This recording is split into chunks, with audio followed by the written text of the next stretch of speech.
Welcome to amazing fact. Fact number A, Philippines में पाए जाने वाले बोया पक्षी के बारे में आपने सुना भी होगा, क्या पता देखा भी होगा।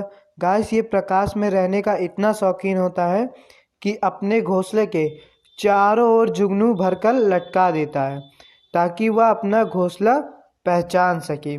फैक्ट नंबर 2, गाइस, रोम दुनिया का वह शहर है जिसकी आबादी ने सबसे पहले 10 लाख का आंकड़ा पार किया था।